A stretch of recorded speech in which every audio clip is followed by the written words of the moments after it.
Our central truth today says true Christianity is evidenced by a lifestyle of faithfulness, obedience, and reverence to God.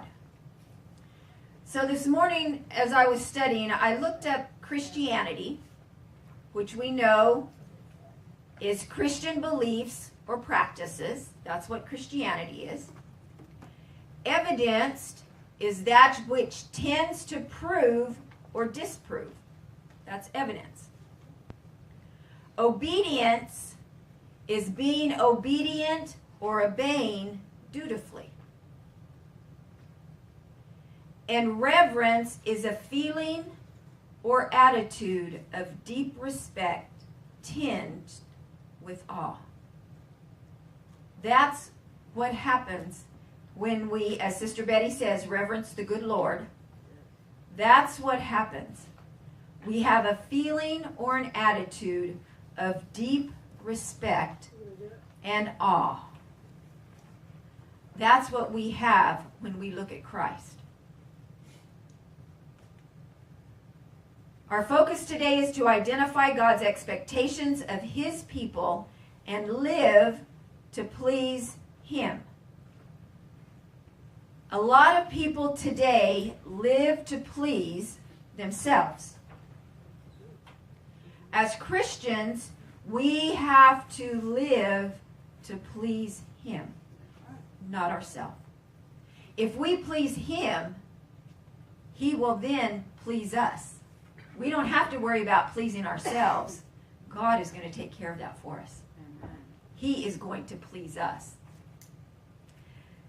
The introduction today says, knowing God better and becoming more like God are the goals of the Christian life.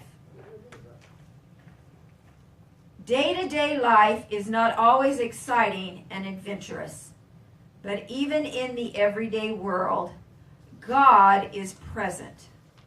Real Christian living requires continual trust in God's grace to help us overcome temptation, and today's lesson from Malachi addresses these issues. If we strive to have all the attributes, then we will know what it's like to live God's goals and have a Christian life. So what is the biblical meaning of grace? Grace is God's favor that is given to us by His mercy. Not because we deserve it. If we got what we deserved, we'd be in trouble. Have you ever told your kid when you're getting ready to spank him, if I gave you the spanking you needed, I'd wear myself out and I'd wear you out too? You know, that's the same with God. If he gave us what we deserved, I'd say give that to my sister. I don't think I could take yours. Don't give that to me. We'll just, how they say if the preacher's hitting you, you just shovel it over. Well, I'm going to shovel mine over to Sister Betty because she sits behind us. If really stop and think about it. If God gave you what you deserved, we couldn't handle it. We couldn't handle what we deserved. But by His grace and His mercy, He gives us what we need because we believe the gospel. Every benefit and blessing that comes to us from God is a result of His grace. We are saved by grace through faith. We are made holy by His grace because of our faith.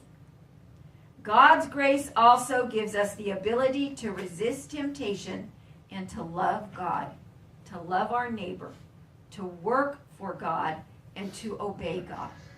His grace will enable us to walk in obedience. He wants us to be obedient to Him. Not because we're His slaves, but because of the grace. Because He died for us. Has anyone ever died for you? No. Do you think anybody would die for you? No. I mean, you want to think your spouse would, or your children would, but really if it comes, your parent, dad, No. But if it comes right down to it, you know, is anyone going to die for you? No, but he did. He did. He died for me. And if I would have been the only one, he would have still died for me. But he died for the whole world. He died for the whole world. And we're included in that. He died for them. And not only did he die for them, he took the sins. Can you know, there's a song, I Can Only Imagine, and it talks about, you know, what heaven's going to be like and all that. I love this song, but I don't really like the contents of the song, which sounds kind of weird, because we can't imagine. We can't imagine. It gives us, in the Bible, it gives us what heaven is going to look like, as far as he could take it, and then he said from there, you know, you got to stop. You can't write anything else down. But we can't imagine. We can't imagine that. And, you know, when we were finishing the last of the year, when we were finishing the last scriptures, and it said, you know, Ray and I looked at each other, and I was like, why did I not know that? We've read the Bible through 5 years, the last 5 years. Why did that not catch my attention till now? There's a gate on the east, on the west, on the north, and on the south. Mm-hmm. And they are all pearls. Mm-hmm. Yeah. I hadn't ever I thought the main gate going in was going to be that big old pearl, but I didn't realize that the north and south and east and west are also going to have a big old pearl. Uh-huh. But you know what? Maybe this year was the year I needed to learn that. Yeah. Or last year, when we finished it. Because you know what? That the Word is alive. And it is new and it is fresh. It doesn't matter how many times you've read it. My mom and dad read it through 3 or 4 times this year. The whole thing. And, you know, and it's only January. No, I'm kidding. But it doesn't matter how many times we have read the book. You'll be like, oh, you know, I've read Psalms and it is so hard because it is so long. Such a big book. Every time I read, I have more questions because I didn't hear that before. Ray has more questions every time, and I said, don't ask me. You call your father-in-law. Don't ask me. He hit him up first thing when Dad walked in this morning. He barely got his briefcase set down. Ray was asking him a question. But it's new and it's fresh every day. Every time we read it, what we are going through, God is going to point something out to us that is going to help us with the Scripture. That's why He gave it to us. That's the time we need it. I mean, was it all important that I needed to know that there were pearly gates on all 4 sides? No. But that's what shot out at me right then, you know? See, that makes me think of other questions now that I know there's 4 gates. What gate are we going to go through? If you live on the outside south of the gate? You live on... be able to go through that gate instead of having to travel all the way around that 144 square, whatever it is. Yeah. What's yeah, on the 1,500 outside square. of the gates? Huh? What's on the outside of the gate? Heaven, the tree of life. I don't know if all that stuff's on the inside of the gate or the outside. That's some of the questions that Deuteronomy has for us. That, you know, when you get there, you'll know. So, Malachi was the last of the Old Testament prophets. He ministered during the time of Ezra and Nehemiah, about 100 years after Haggai and Zechariah, and about 400 years before Jesus Christ. As the final Old Testament prophet, Malachi builds a bridge to the New Testament. He reaches back to Moses when he says, remember the law of Moses, my servant. And he reaches forward to the coming of Jesus. The Lord whom ye seek shall suddenly come. The name of Malachi means my messenger, and it is a fitting description for the prophet who brings a vital message founded upon the love of God. The first words of Malachi's prophecy are, I have loved you, saith the Lord. So in Malachi chapter 2, verse number 1, that's where we're going to start our reading. And now, O ye priests, this commandment is for you. If ye will not hear, and if ye will not lay it to heart, to give glory unto my name, saith the Lord of hosts, I will even send a curse upon you, and I will curse your blessings. Yea, I have cursed them already, because ye do not lay it to heart. So because the priests were responsible for directing the spiritual life of the people, much of Malachi's message was directed to them. They had failed to carry out their responsibilities. Do we see that today? There are a lot of priests or spiritual leaders who are not fulfilling the responsibility that God gave them. Why? Because they want a big congregation. In order to have a big congregation, not in all the churches, but in some of them, you have to be very careful what you speak on, what you teach on, how the praise and worship goes. Otherwise, you're going to lose your congregation. I read on Facebook last night from one of those mega churches, the pastor says that the church does not need the 10 Commandments anymore. It doesn't apply to us.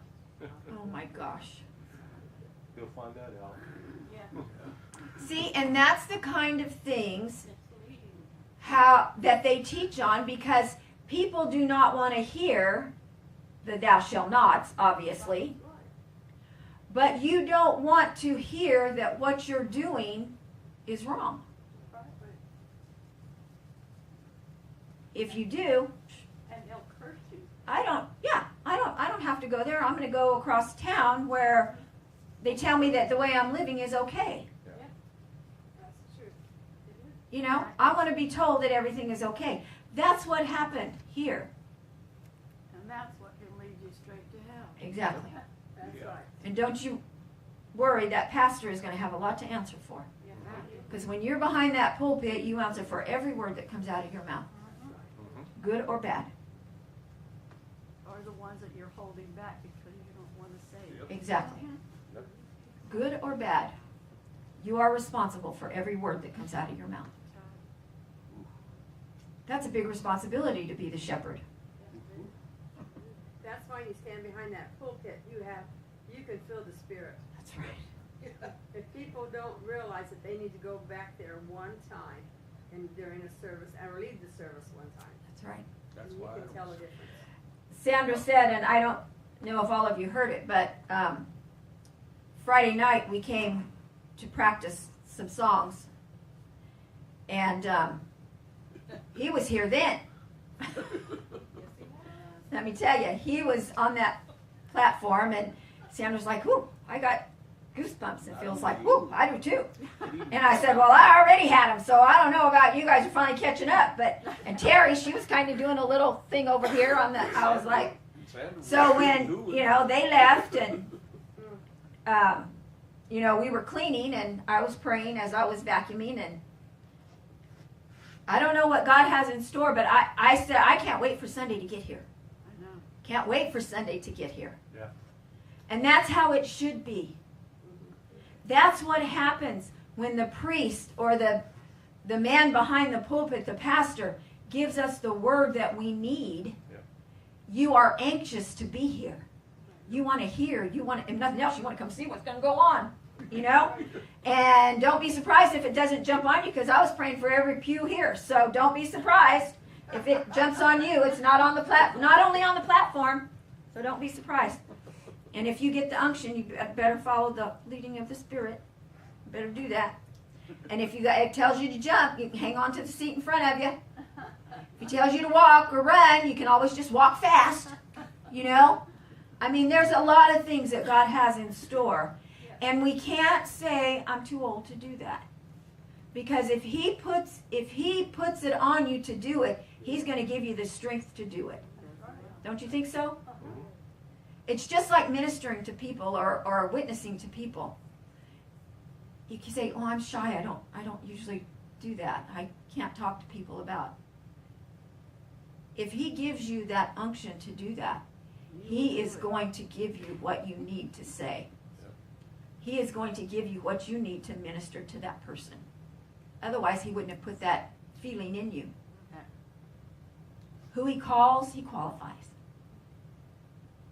And it doesn't always have to be for up here. It's everyone. If he called you, which he did, if he called you, he will qualify you. Right? So we're all qualified. Therefore the Lord called unto them to hear his word and to give glory to his name. If they refuse, they would be cursed. Ooh. If the priests continue to be unfaithful, the Lord threatened to punish their seed. This is kind of gross what we're going to read next, but this is what he said. That is their descendants. He would spread dung. We all know what that is. He would spread dung upon the priests' faces and put them out of his presence. For it to be spread on their faces was a serious insult. Well, duh. Right? And it would make the priests unfit and stinky to serve in the temple until they had undergone a ritual of cleansing. So I put on here, I guess they needed to start with washing their faces. Because gross. I mean, that's poop. Hello?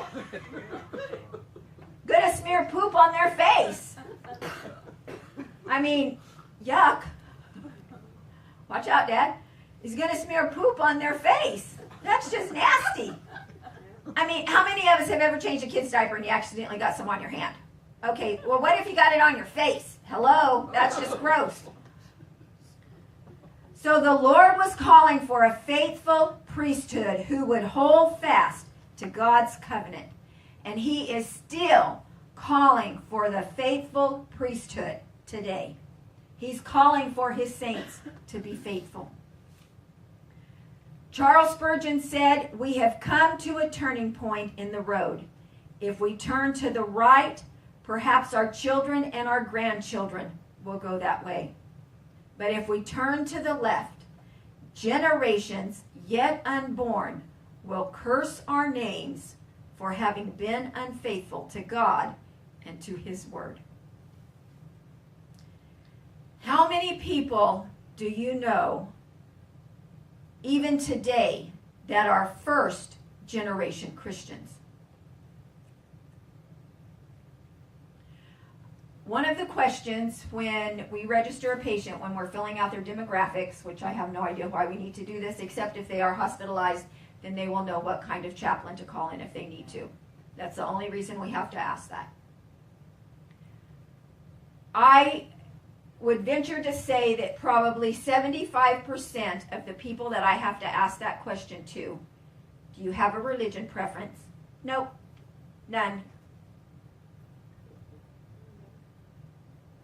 None. Or you can ask them, they'll say, oh, I guess Catholic. Really? You don't know? Obviously you don't go. They go to funerals and weddings. Yeah.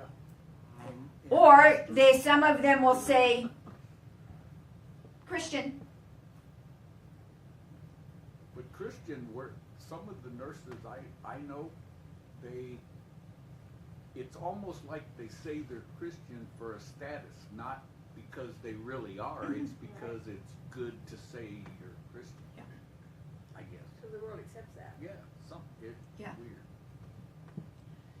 But then I can look at them when they're sitting out in the waiting room and, Yeah, not much Christian happening. I mean, not that I'm their judge, because I'm not, but, there are some when they come, they'll say, I'm a Baptist, or I'm a Lutheran, or I'll see on there sometimes it's already been filled out. One lady I saw Friday, it said Pentecostal. Like, woo! Give her a star. Give her a star. She got special treatment. She got called in early. No, she didn't. She still had to wait. But, it is sad to think in the year 2019, there are still first generation Christians. When Christianity has been around for ever. That is what they're talking about, the generations that go to the left. Not only are it's the children, it's the children's children, and the children's children, and the children's children. I was never taught, my parents never taught me. Well, we who were raised in Christian homes, it's hard for me to understand that. it's hard for me to understand that they were never taught. And sometimes pastors' kids feel like that's all they're taught. But you know what? We have a foundation to stand on. We are the ones that went to the right. We have the foundation to stand on that we need, especially in these times, because of our raising. Not in spite of it, but because of it. Right? Malachi chapter 2, verse number 15, and did not he make one? Yet had he the residue of the Spirit, and wherefore one? That he might seek a godly seed. Therefore take heed to your spirit, and let none deal treacherously against the wife of his youth. So having addressed the problems in the priesthood, Malachi moves on to the serious issue of the family. The prophet declares, we all have one Father, and one God created us all. That is, every Israelite was from the same family. So if they were from the same family, why were they dishonest with each other? The covenant required the love of neighbor. Cheating each other was a violation of neighborly love. And I thought about this. Have you ever heard anyone say, don't do business with family members? Yeah. Don't do business with family members. Dad, don't listen to that. Don't do business with family members. Because usually what happens? They forget to pay you. They forget to pay you. Forget, that's not. That's a nice way to say it, Sister Betty. They forget to pay you. Forget, right. Or they consider it a love offering from you because you're their parent or you're their sibling or you're their aunt or uncle or whatever. And they got tons of money. They don't really need that little bit that I borrowed anyway. That's how they think about it. That's not the point. The point is not whether or not it needs to be repaid, because it does. The point is, if you ask for it, you need to give it back. That's what the point is. So we're going to move on from there. Oh, let's stay there a while. Verse number 17. Ye have wearied the Lord with your words, yet ye say, wherein have we wearied him? When ye say, every one that doeth evil is good in the sight of the Lord, and he delighteth in them, or where is the God of judgment? God does not grow weary physically. But Malachi declares that God grew weary of Israel's behavior. Do you think sometime God, and especially in these days, he is growing weary of the behavior of mankind right now? Oh, yeah. He has to be. He has to be so fed up. I bet he wishes, I wish I would have never said I'd never send another flood or I'd never destroy them with fire. I bet sometimes he thinks, gee, I wish I hadn't said that. You know? Because they say, I mean, you've heard him say that he's going to have to apologize to Sodom and Gomorrah for the day that we're living in. You've heard that said. But you know, I mean, he has to be weary of the behavior of mankind. God was tired of the continual excuses. Always an excuse. Always an excuse why we don't attend service, why we don't give our hearts to him. There's always an excuse. He was fed up with their words and worn out by the hypocrisy. The Israelites, however, asked, in what way have we wearied him? They were like disobedient children who, when caught by their parents, ask, what did we do? Malachi declared they were unable to discern good from evil. That's exactly the way it is now. Exactly. What's good is bad, Brother Danny. What's bad is good, just like you said. And they think it's okay. That's the part that's sad. They think it's okay. According to them, the people who do evil are good in the Lord's opinion, and he delighteth in them. Wrong. To say that God delights in evil must push God to the edge. I bet if we could see him, he'd be wringing his hands. I want to zap them so bad, but I promised I wouldn't. I said, you know, I wouldn't do it, but I really want to. You know? The people also ask, where is the God of justice? This question implies God is not fair. Those complainers did not have confidence in the Lord's justice or in his timing. Apparently, the Israelites had concluded God does not punish evil or reward goodness. Therefore, they saw no benefit in serving the Lord faithfully. How many people feel that way today? Sometimes, and we talked about this, I think, last week, when you feel like you're doing everything right, and the person that lives next door or across the street or someone that you know is doing just the opposite from what you're doing and they're prospering and you don't feel like you are, then I think about, but it is well with my soul. I have no problem, and you can ask Ray, I have no problem laying down and going to sleep. Don't have to lay down. Sleep on your feet. I just have to lean my head back. Or sometimes lean it, whatever. Because it is well with our soul. When it is not well with your soul, that bed should feel like it's got spurs in it. But when it is well with your soul, you have no problem.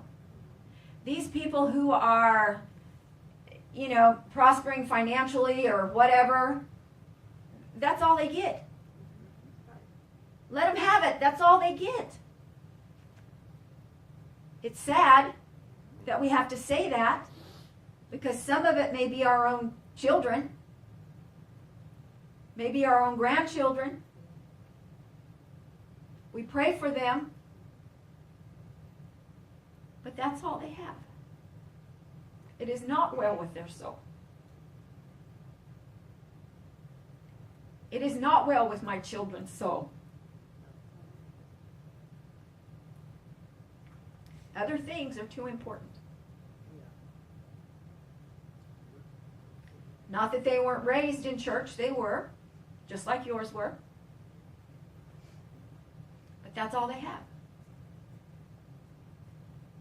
They buy one thing and they look to see what they can buy next. That's their pleasure and their enjoyment. My oldest children, they drive a Lexus. My granddaughter turned 17, they bought her a Lexus. Shame on them. Shame on them. It's a cute little car. It's named Grace. She's gray. Her name's Grace. Her sister said, Madison doesn't appreciate that car. I said, well, she probably doesn't, because it was given to her. She didn't have to work for it. Sophia said, well, I've decided that my first car has to be the same year I was born. That's how old the car has to be. Same year I was born. I said, well, good for you. Well, I don't know. She's 12, so whatever 12 years ago was. 2007.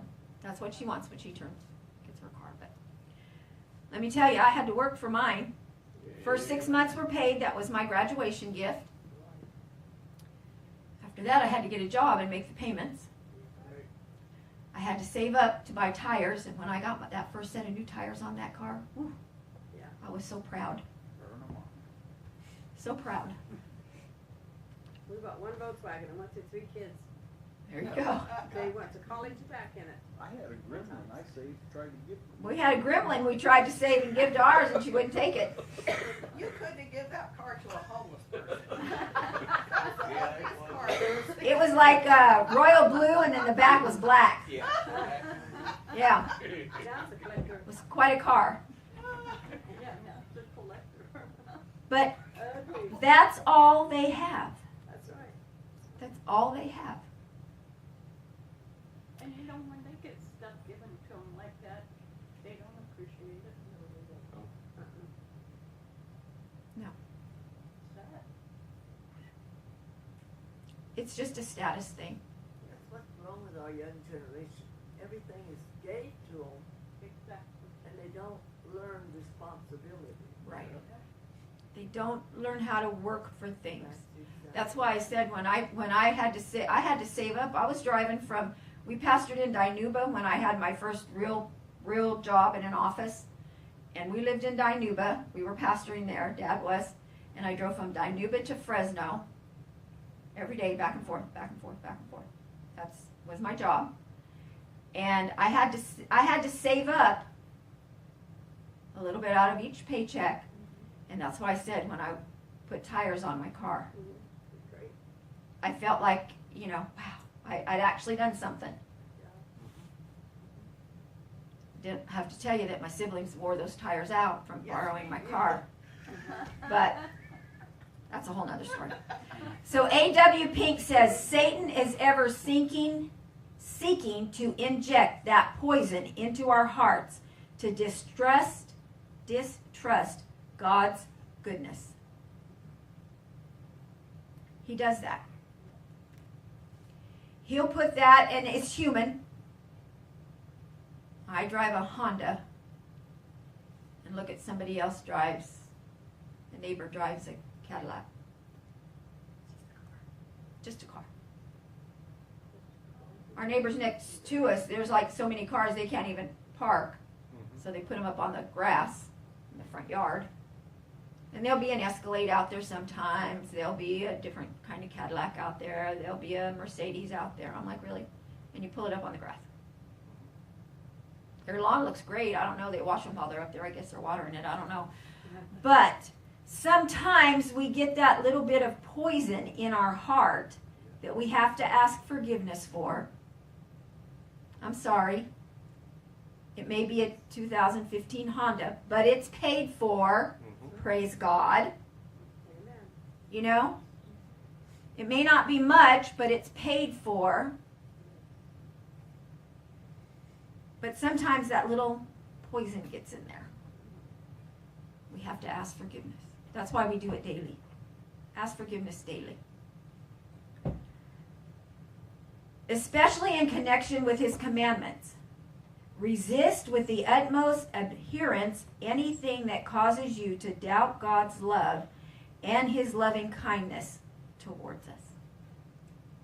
We can't let the things of this world take away our joy and our living for God because of things.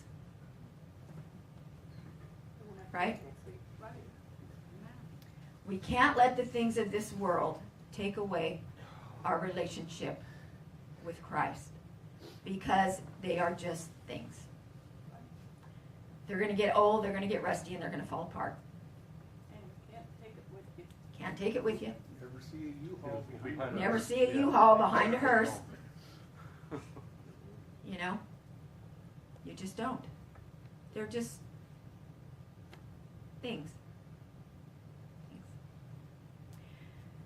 Malachi chapter 3, verse number 1, Behold, I will send my messenger, and he shall prepare the way before me. And the Lord whom ye seek shall suddenly come to his temple, even the messenger of the covenant, whom ye delight in. Behold, he shall come, saith the Lord of hosts. Verse 2, But who may abide the day of his coming? And who shall stand when he appeareth? For he is like a refiner's fire, and like fuller's soap. And he shall sit as a refiner and purifier of silver, and he shall purify the sons of Levi, and purge them as gold and silver, that they may offer unto the Lord an offering in righteousness. What is Fuller's soap? Anybody know? It's not in the dictionary. I tried to look it up. It's not there. Well, they used to be no old man that used to come around, and they made it, that's all I know about it, and my mom was. It's just something that was homemade, a soap that was homemade I soap. think it was a lye soap. Like a lye soap to, Yeah. you wouldn't want to take a bath with it, but you'd want to clean stuff with it probably. Right. Yeah. That's Used what to we buy used right to for the work Fuller for. Brush Man. Fuller Brush Man. Yes, Ray, I know you Googled it. I went to the dictionary. I couldn't find it.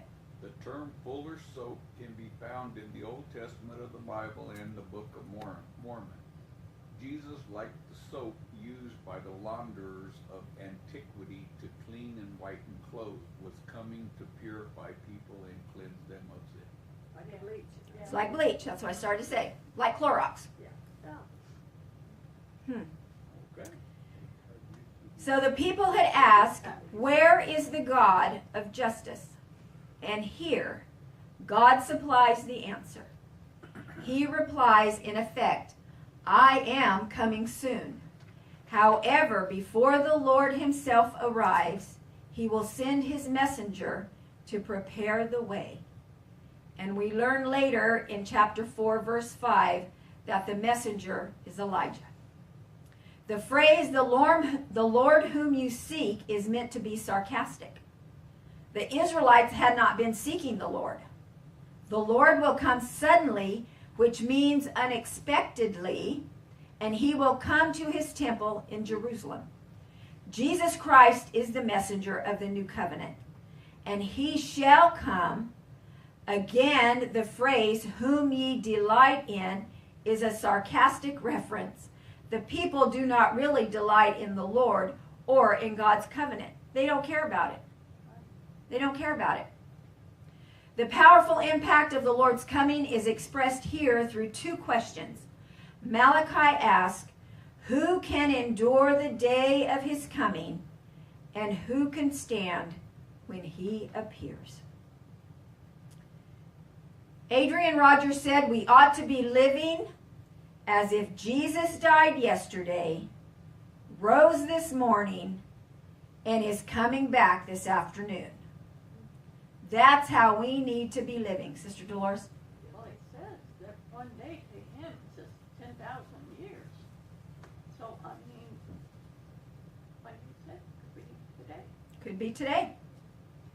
Yep. One day, if one day is like 1,000 years, it could be today. Yeah.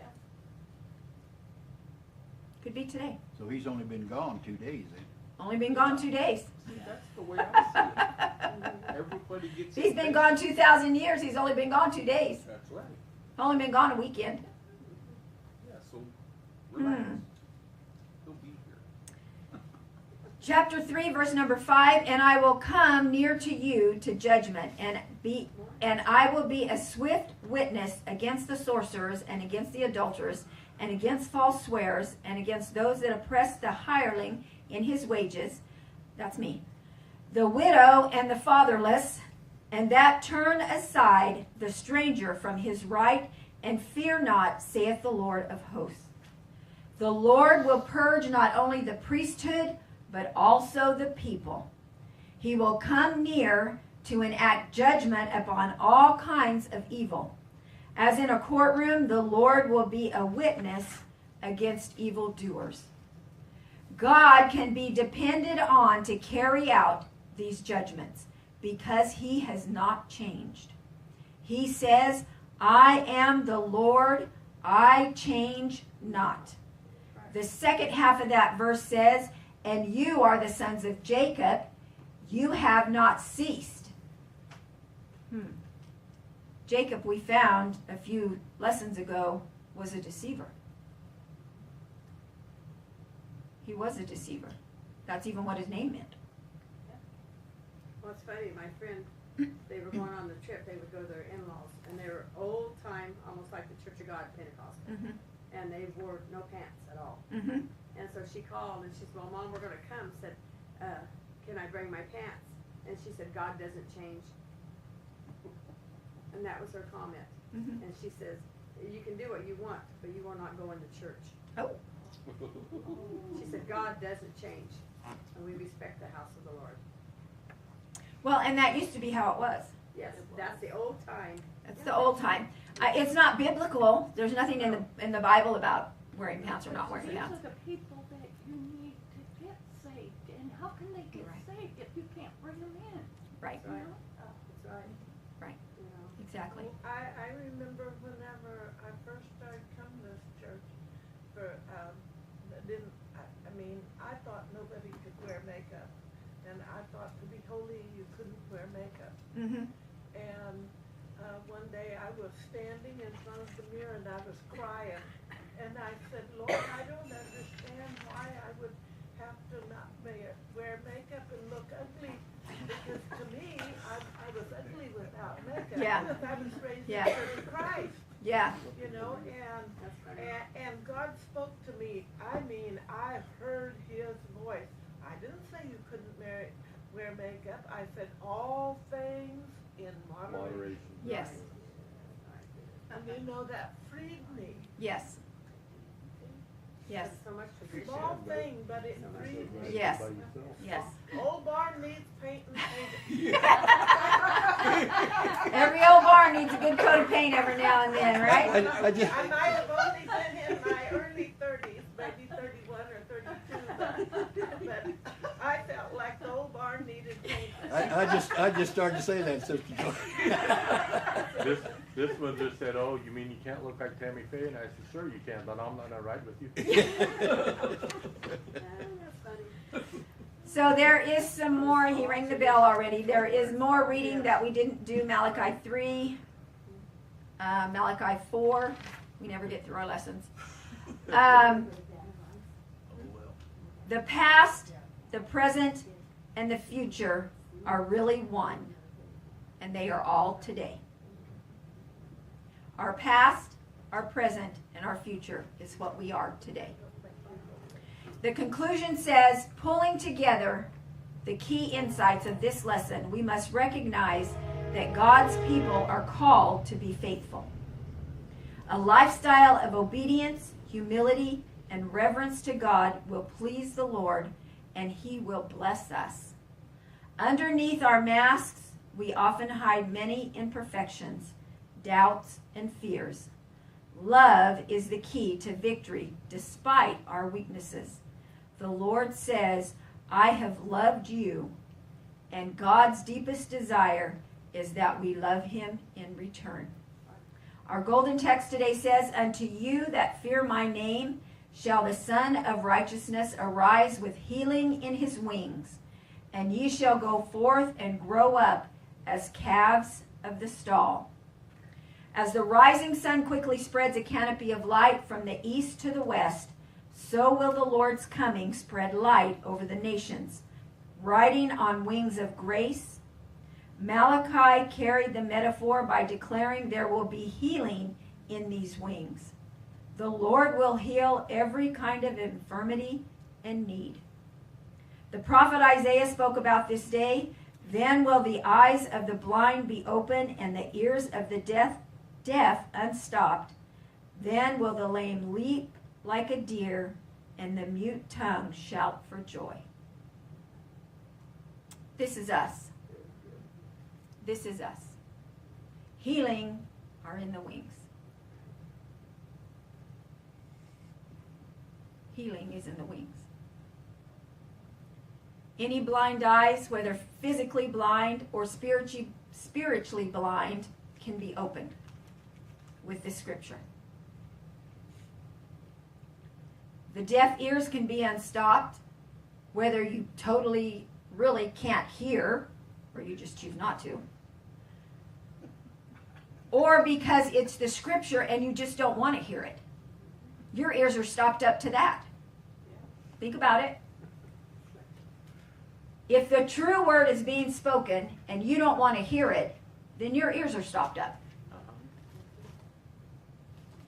Not that you can't hear it, it's that you choose not to.